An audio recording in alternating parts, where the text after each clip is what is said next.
Aurora tinha apenas 18 anos, cabelos castanhos e olhos grandes que pareciam carregar a tristeza do mundo.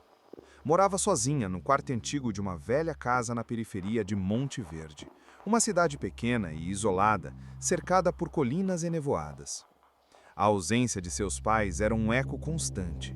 Sua mãe falecera quando Aurora tinha 6 anos, e seu pai, um homem sofrido e silencioso, partira pouco tempo depois, deixando-a completamente desamparada.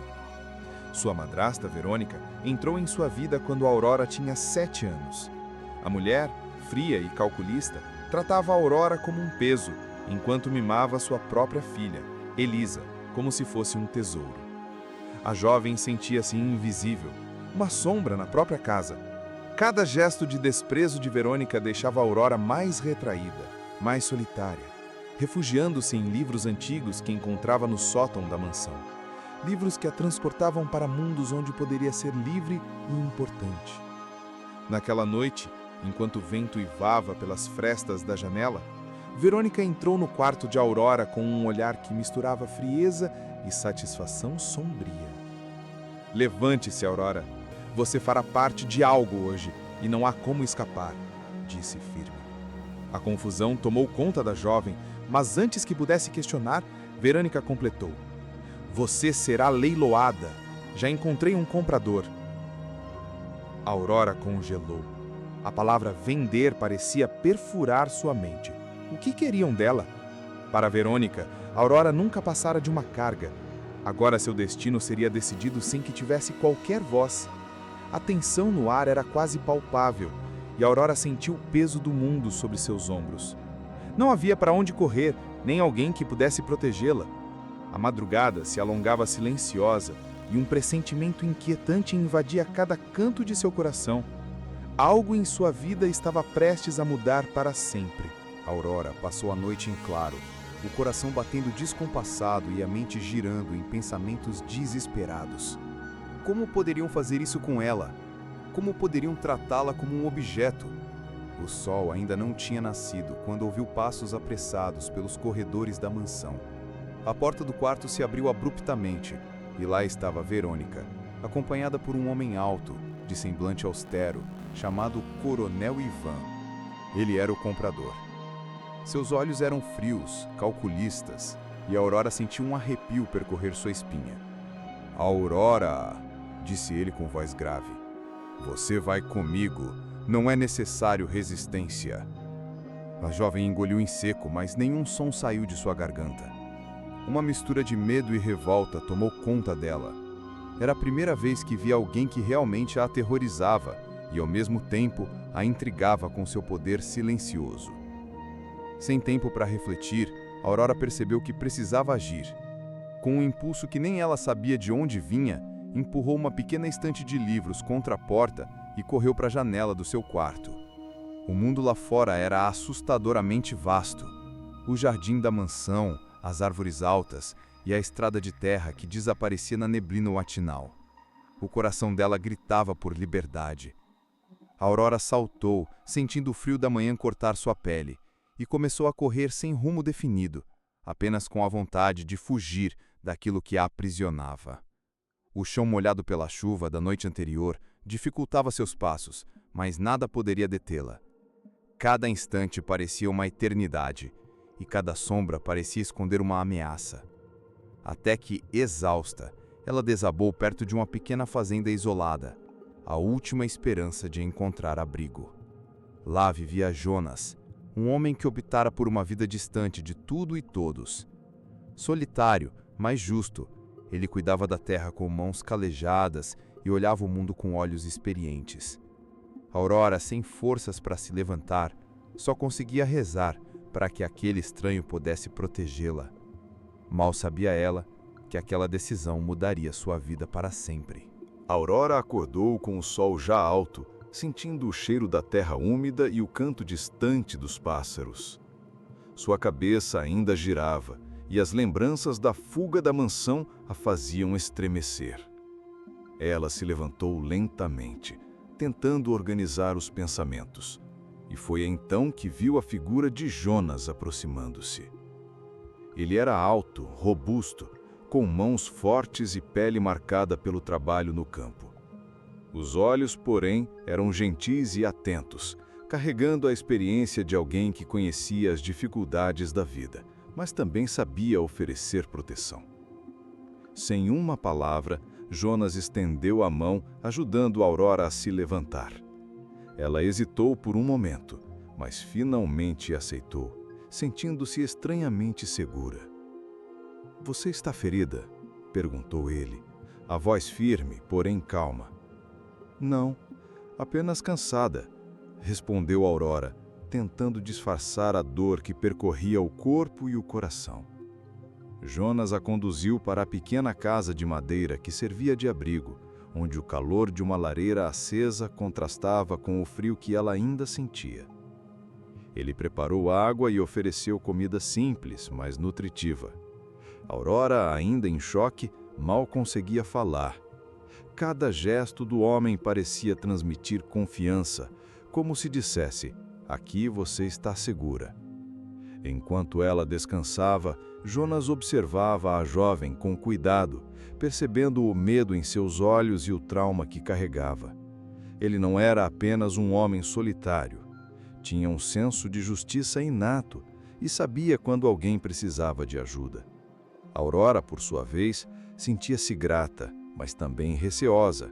Não podia se permitir confiar completamente, não depois de tudo o que havia passado. Naquele silêncio compartilhado, a conexão começou a se formar, lenta e sutil. Dois estranhos que, por caminhos diferentes, se encontravam no meio de uma vida que parecia desmoronar ao seu redor. A presença de Jonas era firme, mas não invasiva. E aos poucos, Aurora percebeu que talvez, apenas talvez, pudesse começar a reconstruir alguma esperança ali, naquela fazenda isolada, longe do perigo que a perseguia. Mas a paz seria breve.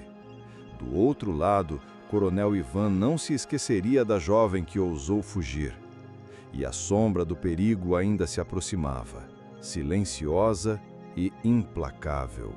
A Aurora passou os dias seguintes na fazenda, recuperando forças lentamente sob os cuidados de Jonas. A rotina era simples: acordar com o sol, ajudar nas tarefas leves e aprender a lidar com a solidão que cercava aquele lugar. Apesar do conforto e da segurança que sentia ao lado do homem, o medo nunca a abandonava completamente. Cada ruído distante, cada sombra na mata, fazia seu coração disparar. Uma tarde, enquanto recolhiam lenha na floresta próxima, Jonas percebeu que Aurora estava inquieta. "Está pensando em algo?" perguntou ele, atento. "Sempre", respondeu ela, olhando para o horizonte, onde as árvores balançavam com o vento. "Ele vai me encontrar.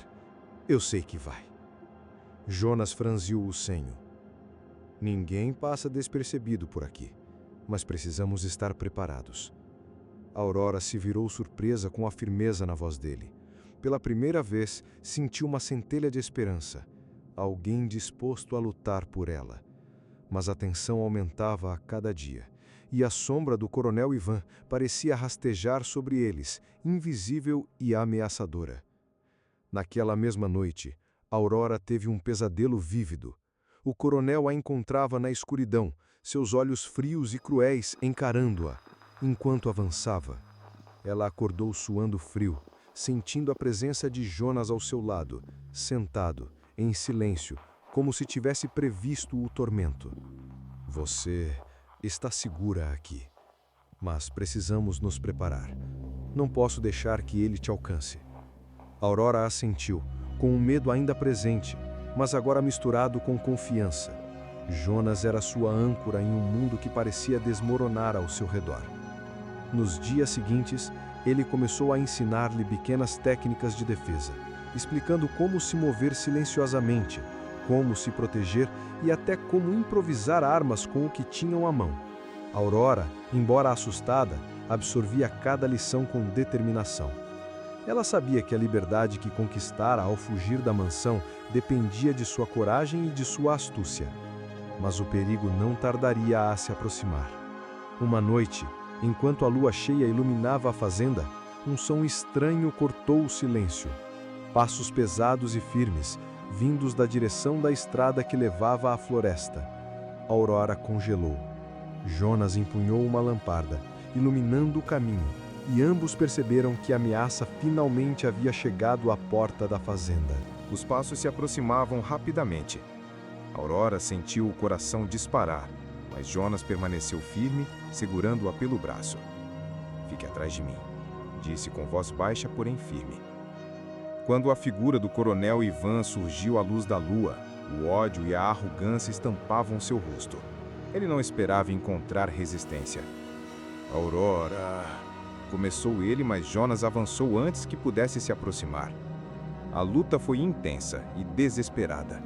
Jonas usou sua força e conhecimento do terreno a seu favor, enquanto Aurora, lembrando das lições dos últimos dias, conseguiu desviar e improvisar pequenas defesas. O coronel, surpreso com a determinação dos dois, tropeçou e caiu na lama, sua fúria crescendo. Aurora, tomada por uma coragem inesperada, gritou: "Vai embora! Nunca mais toque em mim!" O grito parecia ecoar pela floresta. O coronel, humilhado e derrotado, recuou, sabendo que não poderia vencer. Jonas segurou Aurora firme, sentindo o alívio inundar cada parte do seu corpo. Finalmente, a ameaça havia sido afastada. Na manhã seguinte, o sol iluminava a fazenda com uma luz suave. Aurora caminhava pelos campos, sentindo a liberdade que agora podia respirar sem medo. Jonas estava ao seu lado, silencioso, mas com um olhar que transmitia cuidado e proteção. "Obrigada por tudo", disse Aurora, emocionada. Ele sorriu levemente. "Você tem coragem, Aurora. A verdadeira coragem é enfrentar o medo, não fugir dele." Os dias se transformaram em semanas, e a paz lentamente voltou àquela pequena fazenda isolada. Aurora e Jonas, unidos pelo que enfrentaram, construíram uma rotina simples, mas cheia de cumplicidade e respeito. Cada amanhecer era um lembrete de que o medo podia existir, mas a coragem e a solidariedade poderiam ser ainda mais fortes. Aurora finalmente entendia que não precisava mais fugir. Ela havia encontrado não apenas segurança, mas também um lar e talvez um amor inesperado e verdadeiro que floresceu entre os escombros de sua antiga vida. E assim, entre a serenidade da natureza e o calor humano de Jonas, Aurora descobriu que até mesmo os corações mais feridos podem se curar e que a liberdade conquistada com coragem jamais poderia ser tirada.